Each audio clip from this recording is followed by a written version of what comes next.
സന്തോഷാ. എന്റെ സച്ചേട്ടാ ഞാൻ സമ്മതിച്ചു. ഇതെവിടുന്ന് സംഘടിപ്പിച്ചു? വീട്ടിൽ ഇന്നത്തെ സ്പെഷ്യൽ ഇതായിരുന്നു. അപ്പൊ ഞാൻ തന്റെ കാര്യം ആലോചിച്ചു. നല്ല മണം വരുന്നുണ്ട്. എനിക്ക് കൊതിയായിട്ട് പാടില്ല.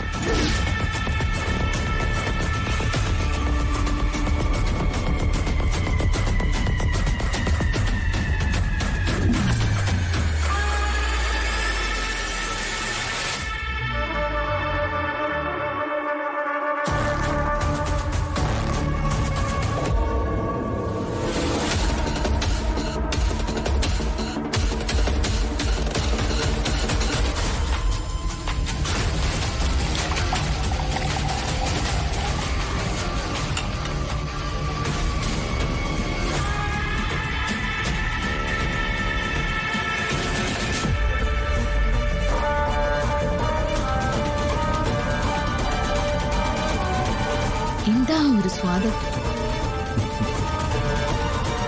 ജീവിതത്തില് ഇനിയും ഇങ്ങനൊരു രുചി ആസ്വദിക്കാൻ പറ്റുമെന്ന് ഞാൻ കരുതിയതല്ല.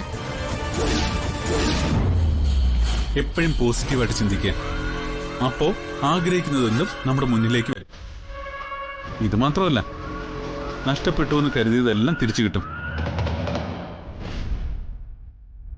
അർച്ചന എത്ര ഭാഗ്യവതിയാ. എന്താ അങ്ങനെ തോന്നുന്നു?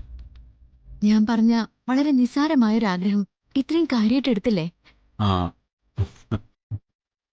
ആരുമില്ലാത്ത ഈ എന്നോട് ഇത്രയും ആത്മാർത്ഥത കാണിക്കുന്നുണ്ടെങ്കിൽ ഇതിനേക്കാൾ 1000 ഇരട്ടി ആത്മാർത്ഥതയോടെ ആയിരിക്കില്ലേ സച്ചേട്ടൻ അർച്ചനയുടെ ഓരോ ആഗ്രഹങ്ങളും നടത്തി കൊടുക്കുന്നത്?